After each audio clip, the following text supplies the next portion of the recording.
নমস্কার বন্ধুরা, চলো আজকের গল্পটি শুরু করা যাক। আমি প্রথম প্রেগনেন্ট হই বিয়ের আগেই। বৈধ বাচ্চা যেমন পেটে আসলে প্রতিটা মায়ের জন্য সুখ নিয়ে আসে, ঠিক তেমনই অবৈধভাবে বাচ্চা পেটে আসলে যন্ত্রণা, লজ্জা আর ভয় নিয়ে আসে। সেই সময়টাতে আমার মাথা কাজ করছিল না। কিভাবে কি করব কিছুই বুঝতে পারছিলাম না। যখন ইন্টার ফার্স্ট ইয়ারে ভর্তি হই তখনই প্রেমটা হয়েছিল। সবে মাত্র 16তে পা দিয়েছিলাম। চোখে ছিল হাজারো স্বপ্ন, হাজারো অনুভূতি, বুক ভর্তি আবেগ। ভুল সঠিক এসব কিছুই বুঝতাম না। মনের গভীরে প্রেম বাসা বেঁধেছিল, যা অবুঝ মন থেকে কারো সরানোর ক্ষমতা ছিল না। প্রথম দেখাতেই আমি তার উপরে ক্রাশ খেয়েছিলাম। সেদিন কলেজ জীবনের প্রথম ক্লাস ছিল, তাই বড় আপু আমাকে দিয়ে এসেছিল। মুহূর্তটা এমন ছিল, আমি আর বড় আপু রিস্কায় ছিলাম। সে তখন বাড়ির গেটে দাঁড়িয়ে একটা ছেলের সাথে হেসে হেসে কথা বলছিল। সেদিনই তার সাথে চোখাচোখি হয়, আর তার চোখগুলো দেখেই আমি হারিয়ে গিয়েছিলাম এক প্রকার। একটা ছেলের চোখের চাহনি এত মায়াবী হতে পারে সেটা তাকে না দেখলে বুঝতামই না। এক পলক দেখেই লজ্জায় লাল হয়ে গিয়েছিলাম। এরপর থেকে প্রতিদিনই তার সাথে দেখা হতো। সকালে একবার কলেজ যাওয়ার সময় আর বিকালে একবার। কলেজের পাশেই ছিল তার বাসা, এবং তার ব্যবসাও সেদিকেই ছিল। ছুটির পরে বিকেলে তাকে দেখতাম, চায়ের দোকানে বসে সে আড্ডা দিত। সেও যে আমাকে দেখতো সেটা আমাদের বন্ধু বান্ধবীরাও বুঝতে পারতো। এভাবেই 1 মাস অতিক্রান্ত হওয়ার পরে সে নিজে থেকেই আমার সাথে এসে পরিচিত হয়। এর ঠিক 21 দিনের মাথায় প্রেমের প্রস্তাবটা সেই দিয়েছিল। আমিও মানা করতে পারিনি। তাকে যতই দেখতাম আর মুগ্ধ হতাম। আমার প্রতি তার আচরণ খুবই আহামরি কিছু ছিল না, আর 10 জন প্রেমিক যেমন হয় তার ঠিক তেমনই ছিল। কিন্তু তাই আমার ভালো লাগতো একটু বেশি। কারণ হয়তো অসম্ভব আবেগ আস্তে আস্তে আমাদের দেখা সাক্ষাৎ বাড়ালো। কলেজের গেট পর্যন্ত যা সীমাবদ্ধ ছিল তা আস্তে আস্তে ক্লাস পালিয়ে পার্ক পর্যন্ত করালো। বাসায় প্রায় কথায় কথায় মিথ্যা বলা শুরু করে দিলাম। লুকিয়ে ফোনে কথা বলা, বান্ধবীদের নাম ব্যবহার করে এক্সট্রা ক্লাস আছে বলে আসল সময়টুকুতে কোচিং ক্লাস করা বাদ দিয়ে প্রেম করতে ব্যস্ত হয়ে পড়লাম। দিন যত গড়াতে লাগলো তাকে কাছে পাওয়ার একটা আকাঙ্ক্ষা বাড়তে লাগলো। তার দিক থেকেও একই রকম সাড়া পেলাম, কিন্তু তার চাহিদা যে অন্য কিছু তা বুঝতে সময় লেগে গেল একটু। প্রেমের 1 বছর পূর্তিতে তার আবদার হলো তার সাথে শারীরিক সম্পর্ক করতে হবে। নানান অজুহাত দিয়ে আরও 3 মাস পার করলাম। নিজের বিবেক আর মন দুটো মিলে একে অপরের সাথে যুদ্ধ করতে শুরু করলো। এই 3টা মাসে একটা রাতও ঠিকভাবে ঘুমোতে পারিনি। প্রতিদিন একই কথা, রাগ করতো আমার সাথে কথায় কথায়। কেমন যেন চিড়চিড়া স্বভাবের হয়ে গিয়েছিল। তার থেকে কষ্ট আমি আর নিতে পারছিলাম না, কারণ আমি তার থেকে ভালোবাসা পাওয়ায় অভ্যস্ত হয়ে গিয়েছিলাম। তার অবহেলা, রাগ আমি নিতেই পারছিলাম না। আমার ভালোবাসাটাও তার কাছে মিথ্যে হতে শুরু করে দিল। কত শত চেষ্টা করতাম তাকে বোঝানোর, কিন্তু সে বুঝতেই চাইতো না। যদি তার সাথে সেসব করি তাহলে হয়তো সে থাকবে, না করলে আমাকে রেখে চলে যাবে, বুঝতেই পারছিলাম। আর বিয়ের আগে শারীরিক সম্পর্ক করা কতটা খারাপ তাও জানতাম। এখন যে কোনো একটা পথ বেছে নেওয়া লাগবে আমার। সেদিন রাতে সে যখন বলল আজ শেষবারের মতো সে বলছে, তখন তার এভাবে আবদার করাতে আর নিজেকে ধরে রাখতে পারিনি। মনের মধ্যে অনেক জড়তা, ভয়, নীতি, তাকে নিজের সাথে রাখার অদম্য ইচ্ছা, সব নিয়ে তার কাছে ছুটে গেলাম। সে প্ল্যান করলো আমার কলেজের কাছের বান্ধবীর একটা হোস্টেলে থাকতো। তাকে আমার বাবা মাও চিনতো। সেই মেয়ের গ্রামে যাওয়ার কথা বলে যেন 2 দিনের জন্য বাসা থেকে বের হই তার সাথে। রিলেশনের পর থেকে ছোটোখাটো অনেক মিথ্যাই বাসায় বলতাম, কিন্তু এই মিথ্যাটা বলতে কেন যেন বিবেকে অনেক বাধা দিচ্ছিল। আমাকে আমার পরিবারের সবাই খুবই বিশ্বাস করতেন। বাবা একটু অমত করলেও ঠিকই রাজি হয়ে গেলেন প্রাণপ্রিয় বান্ধবীর সাথে তার গ্রামে যেতে দিতে। এদিকে বান্ধবীকে আগেই সব জানিয়ে রেখেছিলাম, সেও সাহায্য করতে রাজি হয়ে গেল। আমরা চট্টগ্রামের বহদ্দার হাটের বাসিন্দা। সে আমাকে নিয়ে ঢাকায় আসলো। এই প্রথম বাবা মা থেকে এত দূরে কোথাও এসেছি। পাশে সে আছে, একটা ভরসা আছে। তারপরেও একটা ভীতি কাজ করছে, কারণ আমি যে কাজের জন্য এখানে এসেছি সে নেহাত খারাপ কাজ। তবুও তার মুখের হাসিটা দেখলে সব ভুলে যাই। শুধুমাত্র একটা কবুল বলা ছাড়া আর তো কিছুই বাদ পড়েনি আমাদের সম্পর্কে। ভালো সেজে আমাকে অনেক বাসে তাও বুঝতে পারি আমার প্রতি তার যত্নে। পুরো একটা বছর ধরে আমাকে যেভাবে আগলে রেখেছে এই ছেলেটা, তাতে তার ভালোবাসা আলাদা করে প্রমাণ করা লাগবে না আমার চোখে অন্তত পক্ষে।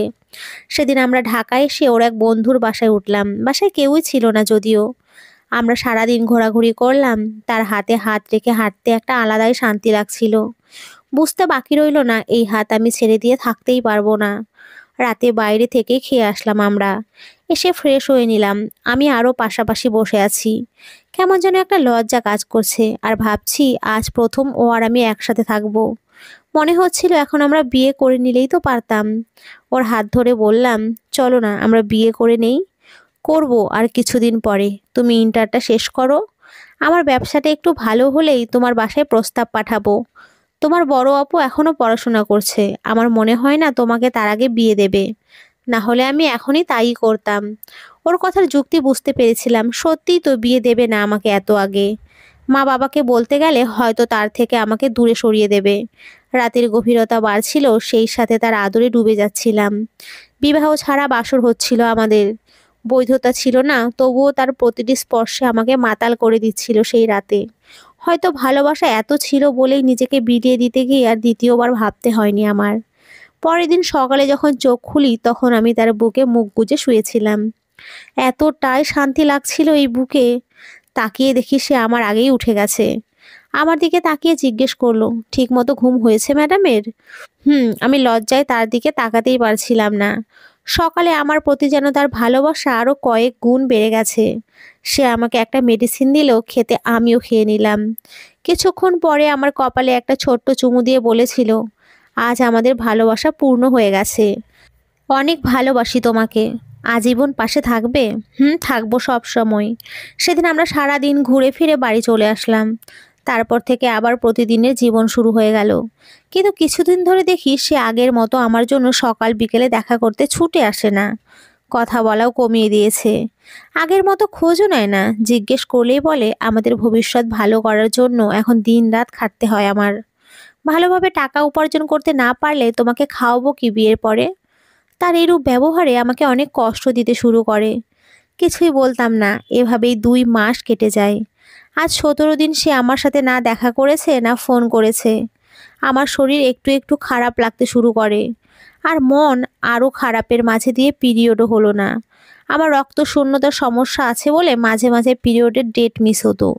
কিন্তু এবার যখন 2 মাসে একবারও হলো না তখন আমি ভয় পেয়ে গেলাম। কলেজের সেই বান্ধবীর সাথে শেয়ার করার পরেও আমাকে বলল কিট দিয়ে টেস্ট করে দেখতে। করে দেখলাম পজিটিভ এসেছে। ভয়ে আমি পুরো শেষ। ভাবলাম এটা ভুলও হতে পারে, তাই আবার করি। পরপর 3বার করলাম, রেজাল্ট পজিটিভ আসলো। এবার আমার বয়ফ্রেন্ডকে কল দিলাম, টানা 21টা ফোন করার পরেও সে রিসিভ করলো না। তাই বাধ্য হয়ে তাকে মেসেজ পাঠালাম, আমি প্রেগনেন্ট। তুমি কি ফোনটাও রিসিভ করবে না? 10 মিনিট পর আবার কল দিলাম, দেখি এবার তার মোবাইল বন্ধ। মনে হতে শুরু করলো সে কি আমাকে আর চায় না, সেও কি অন্য ছেলেদের মতোই? আমি কি তার শুধু শারীরিক চাহিদা মেটানোর জন্য একটা পুতুল ছিলাম? আমার প্রতি কি তার কোনো মায়া কাজ করে না? সে কি আমাকে আর ভালোবাসে না? নাকি ভালোবাসা কোনো দিনই ছিল না? আমার যে অনেক ভয় লাগছে আর কষ্ট হচ্ছে। আমার সামনে কি কোনো পথ আছে যা ধরে আমি এই ঝামেলা থেকে রক্ষা পেতে পারি, নাকি নেই? আমার কি উচিত হবে আত্মহত্যা করা? আমার জন্য এইটাই উচিত হবে। না হলে যে মা বাবা আপু আমার জন্য কেউ মুখ দেখাতে পারবে না সমাজে। আমি এখন চোখে মুখে অন্ধকার দেখছি। হঠাৎ মনে পড়লো আমার এই ব্যাপারটা জানাজানি হবে কিছুদিন পরেই। তখন মা বাবাকে কিভাবে মুখ দেখাবো? আমার কারণে তারা সমাজে কিভাবে টিকে থাকবে? আপুর কি হবে? এলাকার লোকজন আমাদের কি বলবে? এই বাচ্চাটা এখন কেন পেটে আসলো? তাকে তো আমি চাই না। এ যেন একটা গলার কাটা হয়ে গেছে। তার প্রতি আমার কোনো অনুভূতি কাজ করছে না একদম। মা হলে নাকি মায়া লাগে। আমার যে অসহ্য লাগছে, পারছি না একে আমি মেনে নিতে। এসব ভাবতে ভাবতে আমি মাথা ঘুরে পড়ে যাই। অনেক কষ্টে বিছানায় গিয়ে গা এলিয়ে ঘুমিয়ে পড়ি কান্না করতে করতে। রাতে 11টার দিকে সে আমাকে ফোনে একটা মেসেজ পাঠায়, কাল সকালে কলেজের সামনে এসে দেখা করবে। মনের এত বড় বোঝা আর বইতে পারছি না। তার মেসেজ পেয়ে অনেক ভালো লাগলো, সাথে সাথে তাকে কল ব্যাক করলাম। সে ফোনটা বন্ধ করে দিল। ফোনটা বুকে জড়িয়ে ধরে আকাশ পানে তাকিয়ে ভাবছি, আমি কি ভুল মানুষকে ভালোবাসলাম? সে কি আমার জীবনটাকে শেষ করে দেবে? আমার ভুলের জন্য কি আমার জীবন দিয়েই দিতে হবে? এই সমস্যা থেকে কি আমি মুক্তি পাবো না? আমার এই ভুলের খেসারত কি আমার মরেই দিতে হবে?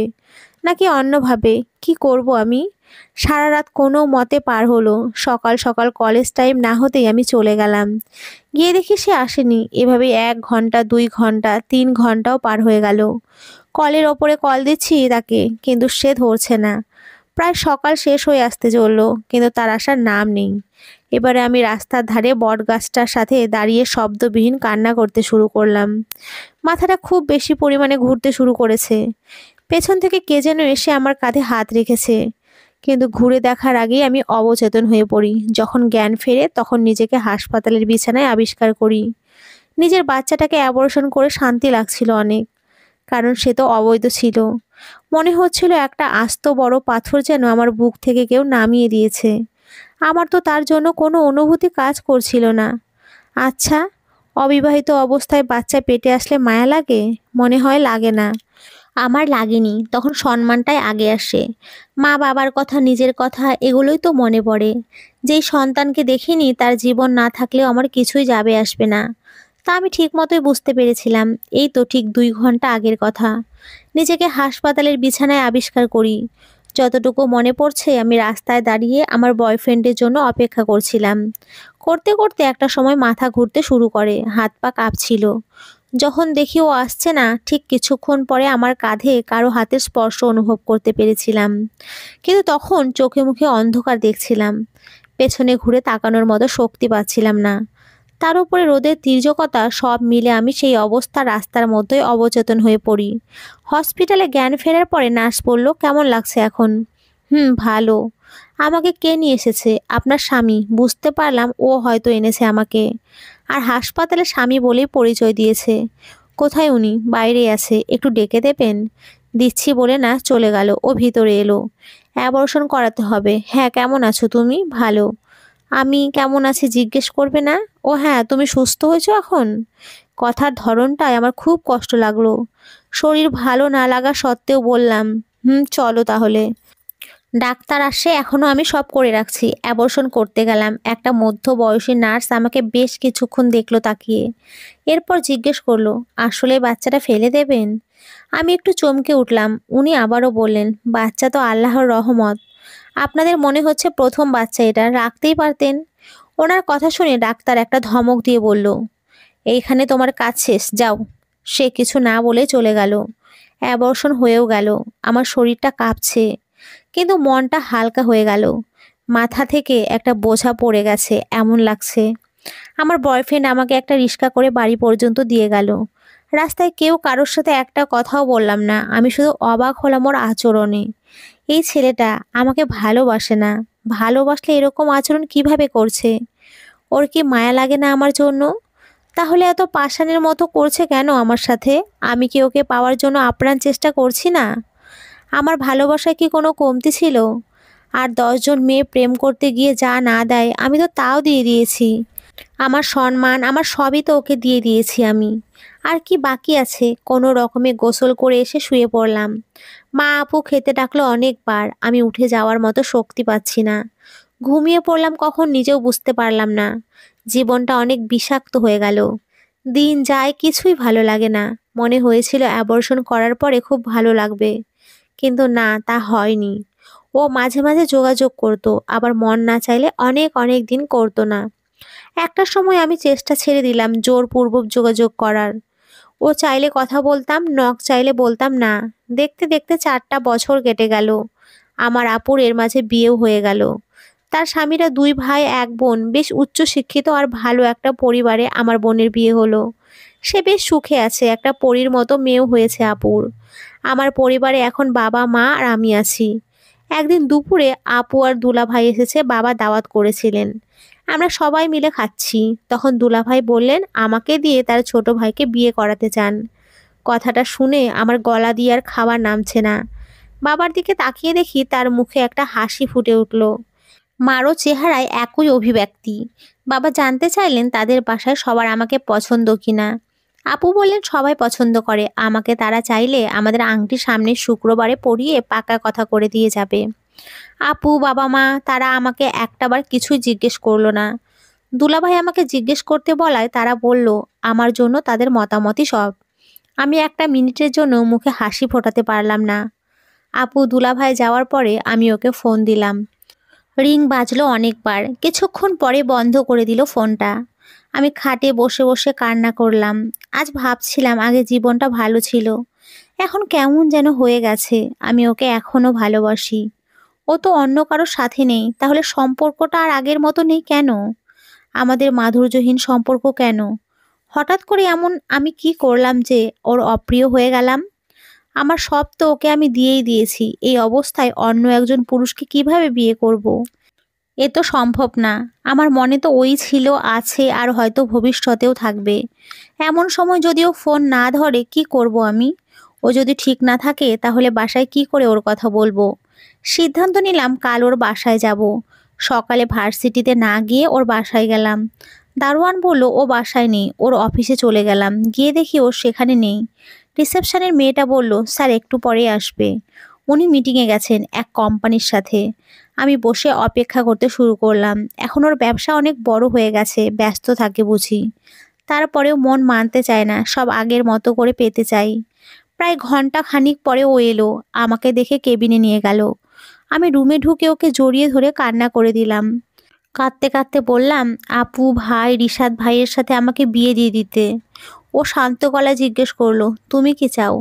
আমি ওর দিকে তাকিয়ে বললাম, তুমি জানো না? তোমার মুখ থেকে শুনতে চাই।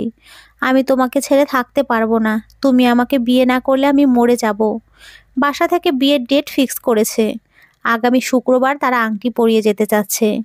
তুমি বাসায় যাও। ওর কথায় অনেক অপমান লাগলো। তারপরেও বেহায়ের মতো জিজ্ঞেস করলাম, কি করব এখন? বাসায় যাও। আমি বিয়ের কথা জিজ্ঞেস করলাম, সে আমাকে ছাড়িয়ে বলল, বিয়ে করবা আর কি করবা? আমি আর একটা কথাও বললাম না। কান্না করতে করতে বাড়ি ফিরে এলাম। এসে দরজা লাগিয়ে বসে রইলাম। কখন যে সন্ধ্যা হয়ে এলো আমি বুঝতেই পারলাম না। মা দরজায় নক করে বলল, রিশাদ ভাই এসেছেন আমার সাথে দেখা করার জন্য। আমি আমার সতীত্ব হারিয়ে ফেলেছি। এরপর যদি কাউকে বিয়ে করি তাতে বড় ধরনের সমস্যা হতে পারে। একজনকে ধোঁকা দেওয়া হবে, আবার সেই পরিবারের সাথে আমার বোনের সংসার জড়িয়ে আছে। এসব ভেবে একটা কঠিন পদক্ষেপ নিলাম। রিশাদ ভাইকে জানিয়ে দেব আমার ব্যাপারে সব। আজ এই মুহূর্তেই তাকে সবটা বলে দেব। মাকে জিজ্ঞেস করলাম, রিশাদ ভাই কোথায়? উনি কোথায় মা? বললেন ছাদে গেছেন। বিয়ের আগে আমি একটা সন্তান পেটে ধরেছিলাম। নিজের বয়ফ্রেন্ডের ভালোবাসা পাওয়ার আশায় তার অন্যায় আবদার মেনে নিয়েছিলাম। এইসব কথা অন্য একটা ছেলেকে বলতে হবে নিজের মুখে, যে কিনা আমারই বোনের দেবর হয়। এগুলো কতটা বেশি লজ্জাজনক তা শুধুমাত্র আমিই জানি। কারণ যে এইসব পরিস্থিতির মধ্যে না পড়ে সেই মেয়েগুলো এগুলো বুঝতে পারবে না। আমি এত কঠিন একটা সিদ্ধান্ত নিয়েছি শুধুমাত্র নিজের বোন আর পরিবারের সম্মানটুকু ঠিক রাখার জন্য। এগুলো ভাবতে ভাবতে ছাদের দিকেই যাচ্ছিলাম। এমন সময় দরজা খুলে আমি কিছুক্ষণের জন্য বাকরুদ্ধ হয়ে যাই। কারণ আমি চোখে যা দেখছিলাম তা দেখার জন্য মোটেও প্রস্তুত ছিলাম না। দরজা খোলার সাথে সাথে সামনে দেখি রিশাদ ভাইয়ের সাথে আমার বয়ফ্রেন্ড দাঁড়িয়ে আছে এবং তারা হেসে হেসে কথা বলছে। আমাকে দেখে রিশাদ ভাই হাসি দিয়ে জিজ্ঞেস করলো, ভালো আছো রুহি? আমার মুখে তো কোনো কথাই আসছে না, ভয়ে কলিজা পর্যন্ত কেঁপে উঠছে। ইরাত কেন এসেছে এখানে? ও কি চায়? আজ তো আমাকে ফিরিয়েই দিয়েছে। যখন বলেছিলাম বাবা মা আমাকে রিশাদ ভাইয়ের সাথে বিয়ে দিতে চাই, তখন ওরকম করে আজ এখানে কেন? আর রিশাদ ভাইয়ের সাথেই বা কেন? ও কি চায়? আর আমার বাসায় বা কেন এসেছে? এতগুলো কথা আমার মাথায় ঘুরছে। এমন সময় আমার মুখে কোনো উত্তর না পেয়ে রিশাদ ভাই আবার বললেন, উত্তর দেবে না? আমরা তো ভেতর থেকে কোনো ধরনের আওয়াজই বের হতে চাচ্ছে না। এমন লাগছে মনে হচ্ছে বাক প্রতিবন্ধী হয়ে গেছি। কিছুক্ষণ ভ্যাবলার মতো তাকিয়ে থেকে খুব কষ্টে গলায় চাপ দিয়ে উত্তর দিলাম, জি ভাইয়া ভালো। ইরাত সেখানে চুপচাপ করে দাঁড়িয়ে আছে। আমার দিকে চোখ তুলেও দেখেনি একবার। আর কোনো কথাও বলছে না। রিশাদ ভাই বললেন, এসো ভেতরে বসে কথা বলি সবাই। আমি ভাবছি বাবা মা ইরাতকে দেখলে কি বলবে, কি বলে পরিচয় করাবো ওকে। আর রিশাদ ভাই ওকে কেন নিয়ে আসছে এখানে? আমি গেটে দাঁড়িয়ে আছি দেখে রিশাদ ভাই জিজ্ঞেস করলেন, কি বেআইন সাহেবা, ভেতরে আসতে দেবেন না আমাদের? আমি মাথা নেড়ে হ্যাঁ বোঝালাম। এরপর সরে গেলাম দরজা ছেড়ে। ইরাত, রিশাদ ভাই তুমি যাও, মা বাবা এসে পড়েছে নিচে মনে হয়। আমি একেবারে নিয়ে আসি। আমি একটা বড় ধরনের ধাক্কা খেলাম। হচ্ছে কি আমার সাথে? রিশাদ। আচ্ছা এই বলে ইরাত নিচে নেমে গেল। রিশাদ ভাই ভেতরে এসে সোফায় বসতে বসতে বললেন, বেআইন, আজকে তো আপনার খুশির দিন, হাসি খুশি থাকবেন। আমি মনে মনে বললাম, আল্লাহই জানে কি হতে যাচ্ছে। কিসের খুশি হব আবার আজকে? কিছুক্ষণের মধ্যে ইরাদের মা বাবাও আসলেন। তাদের দেখে আমি সালাম দেই। এমন সময় মা বাবা ভেতরের ঘর থেকে বাইরে আসে। এমন সময় ইরাদের মা আমাকে দেখে বললেন, মাশাল্লাহ, মেয়ে ভারী মিষ্টি। দেখতে হবে না কে পছন্দ করেছে। আর এদিকে আমার বাবা মা আর আমরা কেউ কিছুই বুঝতে পারলাম না কি হচ্ছে। ইরাদ এসে মা বাবাকে পায়ে ধরে সালাম করলো। মা বাবা তাদের সবাইকে বসতে বললেন। সবাই চুপচাপ করে সোফায় বসে আছে। আমার হাত পা ঠান্ডা হয়ে যাচ্ছে। একদম নীরবতা ভেঙে ইরাদের বাবা আমার বাবাকে বললেন, ভাই, আমি সরাসরি কথা বলতেই পছন্দ করি। তাই ভনিতা না করে আমি কথাগুলো আপনাকে বলেই দেই। আমাদের ছেলে মেয়ে নাকি একে অপরকে ভালোবাসে। তাই আপনার মেয়ের হাতটা চাইতে এসেছি আমার ছেলের জন্য। বাবা প্রথমেই আমার দিকে তাকিয়ে জিজ্ঞেস করলেন, ওনারা যা বলছেন এগুলো কি সত্যি? আমার খুব ভয় লাগলো, তারপরও সাহস হলো ছোট্ট করে উত্তর দিলাম, মা বাবা রিশাদের দিকে তাকিয়ে আছে। রিশাদ ভাই তখন বললেন, আঙ্কেল, ইরাত অনেক ভালো একটা ছেলে। রুহির কলেজ যেখানে ছিল ওখানেই ওদের বাড়ি। ওর নিজের ব্যবসা আছে এবং আমাকে অনেক আগে থেকে ব্যবসার মাধ্যমে পরিচয়। আপনি নিশ্চিত হয়ে রুহিকে ওদের ঘরে বউ করে দিতে পারেন। মা বাবা তো অবাকের ওপরে অবাক হচ্ছে। ইরাদের বাবা একটা বায়োডাটা এগিয়ে দিলেন আমার বাবার দিকে এবং আবারও বললেন, আমার ছেলের সবকিছু এখানেই লেখা আছে ভাই, আপনি পড়ে দেখেন, ভালো লাগলে অবশ্যই জানাবেন। বাবা মায়ের কাছে তাদের হাসি মুখে কথা বলাটা খুব ভালো লাগলো। যা দেখে বোঝা যাচ্ছে মায়ের মাঝে আপুকে ফোন করে দিল। আপুর বাসা অনেক কাছে হওয়ার কারণে তারা মিনিট পাঁচেকের ভেতরে চলে আসলেন। ইরাদের মা আমাকে ডেকে তার পাশে বসালেন। টুকটাক কথা বললেন। মা সবাইকে নাস্তা দিয়ে ঘরে গেলেন। কিছুক্ষণ পরে বাবা বললেন সবাইকে বসতে এবং উনি আপুর ঘরে গেলেন। তাদের পিছু পিছু আবার রিশাদ ভাইও চলে গেলেন। আমি শুধু ভাবছি ওই ঘরে কি হচ্ছে। ভয়ে আমার যায় যায় অবস্থা হয়ে গেছে। এসি চলছে, এর মধ্যেও ঘেমে একাকার অবস্থা আমার। বাবা ঘর থেকে প্রশস্ত একটা হাসি দিয়ে বের হলেন এবং এসে বললেন, ভাই, আমরা এই প্রস্তাবে রাজি। ইরাদের বাবা মা আলহামদুলিল্লাহ বললেন। ইরাদের মা বললেন, ভাই, তাহলে আগামী সপ্তাহে কি আমরা আমাদের মেয়েকে নিয়ে যেতে পারি? আমার মা বললেন, আপা, এত তাড়াতাড়ি? জি আপা, আমার কোনো মেয়ে নেই। বৌমা ঘরে এলে মেয়ের অভাব ঘুচবে আমার। এভাবে কথা বলে ফাইনাল হলো সামনের সপ্তাহে বিয়ে হবে। এসব ঘটনা ঘটে গেল মাত্র 4-5 ঘন্টার মধ্যেই। কথা পাকা হওয়ার পরে তারা চলে গেলেন। মা বাবা অনেক বলেছিলেন একসাথে খাওয়া দাওয়া করার জন্য। কিছু ইরাদের ফ্যামিলির কেউ রাজি হয়নি। তাদের একটাই কথা, বিয়ের সময় সব হবে। এসব ঘটনা ঘটে যাওয়ায় আমি খুব খুশি হলাম। মনে হচ্ছে যেন স্বপ্ন দেখছি। এতদিন পরে খুশি লাগতে শুরু করলো। এত বছর পর মনে হচ্ছে আমার হৃৎপিণ্ডটা আবারও চলতে শুরু করেছে। আমিও মানুষ, আবেগগুলো আবারও উকি দিচ্ছে মনের গহীনে। ভেবেছিলাম হয়তোবা মা বাবা বকা দেবে, কিন্তু তারা কিছুই বললেন না, বরং সবাই অনেক খুশি। রিশাদ ভাই অনেক বেশি উপকার করেছেন তা মানতে হবে। উনি সবাইকে ম্যানেজ করেছেন। আর ইরাদের সাথে যে ওনার আগে থেকেই পরিচয়, সেটা ইরাদ আমাকে বলেনি। কেন বলেনি জানি না, এটা অবশ্য পরে জানলেও হবে। তবে রিশাদ ভাইকে একটা ধন্যবাদ না দিলে হবে না। আপুরা এখনো যায়নি। রিশাদ ভাই বারান্দায় বসে আছে। ভাবছি আমি গিয়ে একটা ধন্যবাদ তো জানাতেই পারি। যেই কথা সেই কাজ, চলে গেলাম ওনাকে ধন্যবাদ জানাতে। আসতে পারি? হ্যাঁ, আসো। কংগ্রাচুলেশন। Thanks to you. আসলে আপনি না থাকলে, হ্যাঁ হ্যাঁ আমি জানি তুমি এখন বলবা আমি না থাকলে এগুলো হতো না। অনেক উপকার করেছি তোমার, যা তুমি জীবনেও ভুলতে পারবে না। কিন্তু আমাকে এত মহান বানানোর কোনো দরকার নেই, কারণ এইসব আমি নিজের স্বার্থে করেছি। আপনার স্বার্থ? আমি একটা মেয়েকে ভালোবাসি অনেক। আমার তোমাকে বিয়ে করা আমার সম্ভব না। এটাই আজকে বলতে আসছিলাম। পথে ইরাদের সাথে দেখা।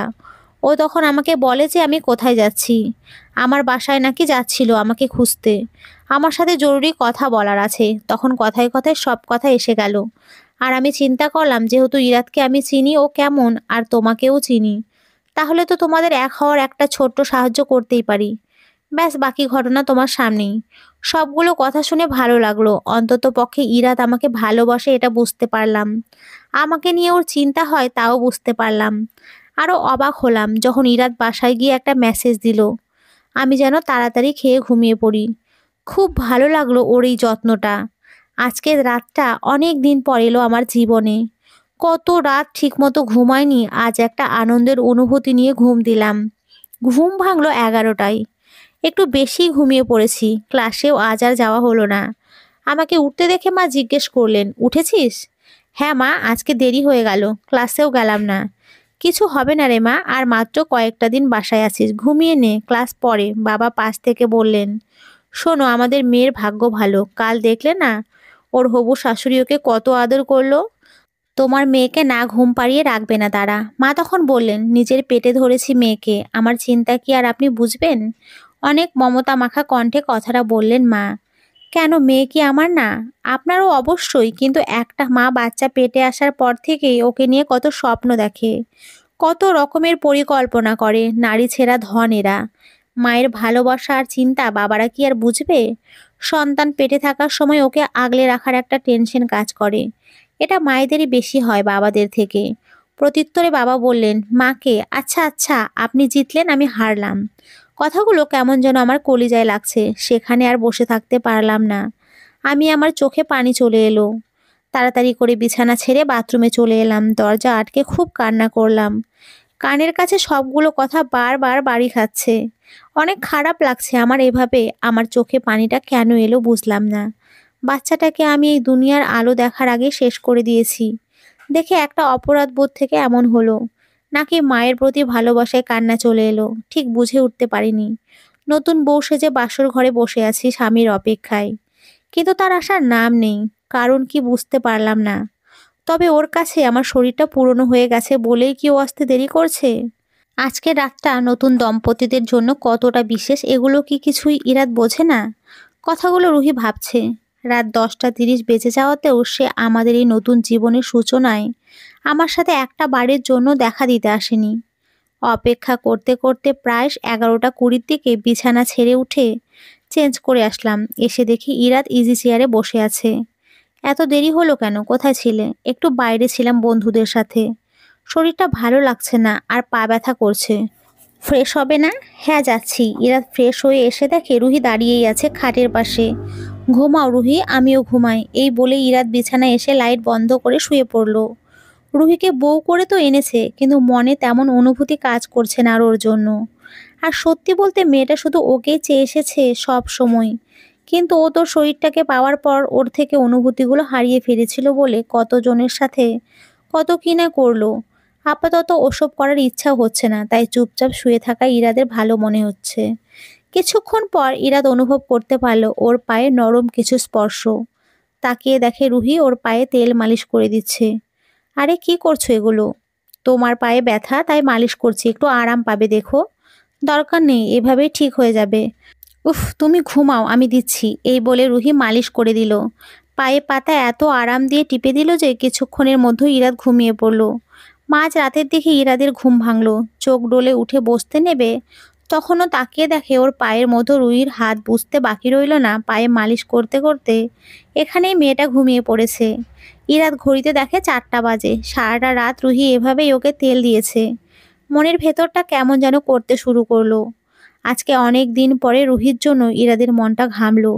মেয়েটা আসলেই ওকে যত্ন করতে চায়। ইরাদের প্রতি রুহির অসম্ভব ভালোবাসা আছে আজও। আগের মতোই ভালোবাসে ওকে। নিজেকে অপরাধী লাগছে ইরাদের। মেয়েটার ঘুমন্ত মুখটা দেখতে নিষ্পাপ লাগছে। রুহিকে কোলে তুলে ইরাদ বিছানায় শুইয়ে দিয়ে বাথরুমে গেল। এসে দেখে রুহি উঠে গেছে। এত তাড়াতাড়ি উঠলে কেন? আর রাতে ঘুমাও নাই কেন? এমনিতেই, আচ্ছা এখন ঘুমাও। আচ্ছা, এটা বলে রুহি পাশ ফিরে শোয়ার পরে ইরাদ বুঝতে পারলো রুহি ওকে কাছে চাইছে। এটা বুঝে ইরাদ আজকে ওকে আবার আপন করে নিল। ইরাদ ভাবছে নতুন জীবনের সাথে পুরনো সব খারাপ কাজ ধামা চাপা দিয়ে দেওয়া যায়। সব ভুলে নতুন করে তো সব শুরু করাই যায়, কিন্তু পুরনো কাজের হিসেব না দিয়ে তো নতুন কাজে হাত দেওয়া যায় না। বিধির বিধান যে এর অনুমতি দেয় না। ইরাদ নিজের স্বভাব পরিবর্তন করে ফেললো ধীরে ধীরে। রুহিও স্বামীর সংসার নিয়ে ভালোই আছে। ইরাদের মা জামিলা বেগম প্রায়ই বাচ্চার কথা বলে। রুহি লজ্জা পেলেও ইরাদ কেমন যেন কথা ঘুরিয়ে ফেলে। এভাবে প্রায় বছর 3 কেটে গেল। রুহিকে এখন ইরাদ ভালোবাসে। একজন সৎ পুরুষ যেমন হয় তেমনটাই হয়ে গেছে ইরাদ। রুহি একজন স্ত্রী হিসেবে ভালো, বাড়ির বউ হিসেবেও ভালো। কিন্তু বাচ্চা হয়নি দেখে আজকাল শ্বশুর শাশুড়ি কিছুটা মন খারাপ করে। এতে রুহি কষ্ট পায়, কিন্তু বলার তো কেউ নেই। ইরাদকে বাচ্চার কথা বললে কথা এড়িয়ে যায়। গত 2টা দিন ধরে ইরাদের মা রুহির সাথে রাগ করে কথা বলে না। ইরাদ অফিসিয়াল কাজে ঢাকা গিয়েছে, ফিরবে বিকালে। আজকে ইরাতকে উত্তর দিতেই হবে রুহির সব প্রশ্নের। রুহি মনের সবগুলো কথা আজকে ইরাতকে জিজ্ঞেস করবে।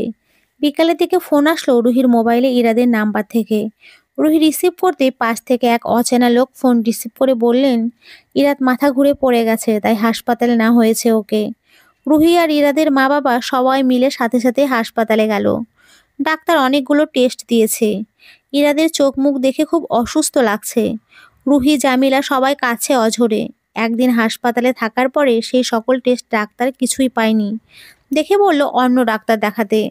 বাসায় আসার কিছুদিন পরে ইরাদের মাজায় ব্যথা বেড়ে গেল। প্রায় 6 মাসের মতো হবে ওর কোমর ব্যথা। কিন্তু এটাই তেমন গুরুত্ব দেয়নি, ভেবেছিল হয়তো সারাদিন অফিসে বসে কাজ করার জন্য এমন হচ্ছে। তবে রুহি জোর করে অন্য হাসপাতালে নিয়ে গেল ইরাতকে এবং মেডিসিনের ডাক্তার দেখালো এবং একটা টেস্ট দিয়েছেন যার রিপোর্ট আজকে দেবে। সেখানে রুহি দেখলো ডাক্তার নাফিজাও বসেন, যিনি ওর অ্যাবর্শন করেছিলেন। রুহি ভেবে নিয়েছে আজকে ইরাতকে দেখানোর সাথে ওনাকেও দেখাবে, তাই সিরিয়াল নিয়ে রেখেছে। রুহি সেই ডাক্তারকে দেখাবে এটা ইরাত জানতো না। রিপোর্ট নিয়ে রুহি ইরাত বাইরে বসে আছে। রুহি ইরাতকে বলল, শোনো, পেটে কিছুদিন ধরে ব্যথা, তাই ডাক্তার দেখাই আমিও আজকে। হ্যাঁ, কিন্তু আমাকে বলনি কেন? এমনিতেই, তুমি বসো, আমি দেখিয়ে আসি। না, আমিও আসবো। আমি একাই যাই। রুহি ডাক্তারের রুম থেকে বের হয়ে আসলো। ওকে বেশ বিধ্বস্ত দেখাচ্ছে। ইরাত কিছু জিজ্ঞেস করতে যাবে এমন ইরাদের সিরিয়াল এসে গেছে। ডাক্তার কাছে গিয়ে ইরাত জানতে পারলো ওর ক্যান্সার হয়েছে, ফাইনাল স্টেজ। ইরাত রুহি বাসায় ফিরে কেউ কারোর সাথে কথা বলছে না। রাত হয়ে গেল, কেউ কিচ্ছু খেলো না। বাইরে বাতাস বইছে, হয়তো ঝড় হবে। একটা সময় ইরাত বলে উঠল, এমন কেন হলো আমার সাথে রুহি? আমি কি এমন পাপ করেছি? রুহি বেশ কিছুক্ষণ চুপ থেকে বলল, পাপ করেছি ইরাত, আমরা অনেক বড় পাপ করেছি, যার খেসারত এভাবে দিতে হচ্ছে। ইরাত খানিকটা চমকে উঠে রুহির কথায়। কেন এমন বলছো? বিয়ের আগে আমরা যা করেছিলাম তার সাজা হিসেবে আল্লাহ পাক আমাকে আর কখনো মা হওয়ার সুখ দেবেন না। আমরা বিবাহ ছাড়া শারীরিক সম্পর্ক করেছিলাম। একটা শিশু এই দুনিয়া দেখার আগেই তার প্রাণ ছিনিয়ে নিয়েছি। তখন ওকে আমার অনেক লজ্জার আর বোঝা মনে হচ্ছিল। আজ দেখো, একটা বাচ্চার জন্য শত চেষ্টা করেও আমি ব্যর্থ। ডাক্তার আজকেই আমাকে বলেছে তখন অ্যাবর্শন করার ফলে মা হওয়ার ক্ষমতা হারিয়ে ফেলেছি। তখনই ইরাদের মনে পড়লো কত মেয়েদের সাথে ও অবাধ মেলামেশা করেছে একটা সময়। যত রকম নোংরামি আছে সবই তো করেছিল ইরা, তাই হয়তো সাজাস্বরূপ এই রোগটা এসেছে আজকে এত বছর পরে। এবং ওই রোগটা শেষ সময় ধরা পড়েছে। দুজনে অনেক কাঁদে সেদিন রাতে, আল্লাহর কাছে মাপ চায় অনেক করে এবং সিদ্ধান্ত নেয় আজকের পর থেকে যতদিনই বাঁচে ততদিন আল্লাহকে স্মরণ করবে। কারণ সব কিছুর পরে ওই একজনের কাছেই তো যেতে হবে এবং তার কথার অমান্য করলেও দুনিয়া আখিরাত কোথাও কিছুই পাওয়া যাবে না। ঠিক 4 মাস পরে ইরাত মারা যায়। নিজের যত সম্পদ ছিল তার সবাই সে দান করে দেয় বাড়িটা ছাড়া। মারা যাওয়ার আগে বাড়িটা 5 তলা হওয়ায় 4 তলার ভাড়া দিয়ে রুহি আর ইরাদের মা বাবা চলতে পারবে, এই ব্যবস্থা ইরাত করে রেখে গেছে। মারা যাওয়ার আগে ইরাত অনেক ভালোবাসতো রুহিকে, ওর মা বাবাকে। দুনিয়াটা কতই না সুন্দর ছিল, এগুলো শেষ সময় ইরাত বুঝতে পারতো। কেনই বা ওইসব করে নিজেকেও শেষ করেছিল, এগুলো ভাবতো আর আল্লাহর কাছে কাঁদতো, তওবা করতো। রুহি অনেকটা ভেতর থেকে ভেঙে পড়েছে। এখন ও শুধু আল্লাহকেই ডাকে, কোনো রকমে বেঁচে থাকে। যে ইরাদের জন্য এগুলো করেছিল, ও সেই ইরাদের সাথে থাকাটাই কত ক্ষণিকের ছিল। সুখের স্মৃতি খুব কম। ওর করা 2টা পাপ ওর জীবনটাকে শেষ করে দিয়েছে। আত্মপীড়নে হয়তো বাকি জীবনটাও কেটে যাবে। আপাতত জীবনের লক্ষ্য একটাই, আল্লাহ পাক যদি তাদের মাফ করে দেয় তাহলেই হয়তো রুহি শান্তি পাবে। জিনার খেসারত একটা শিশুকে দুনিয়ায় আসতে না দেওয়ার খেসারত ভয়াবহভাবে ইরা তার রুহির দিতে হলো। তো বন্ধুরা, আজকের এই গল্পটি এখানেই শেষ হলো। আর আমি এই গল্পের মাধ্যমে শুধু এতটুকুই তুলে ধরার চেষ্টা করেছি, কবিরা গুনাহগুলো এড়িয়ে চলার চেষ্টা করুন, হালাল উপায় অবলম্বন করুন, চলুন, জীবন সুন্দর হবে। ভালোবাসা দোষ নয়, তবে জিনা করা দোষ।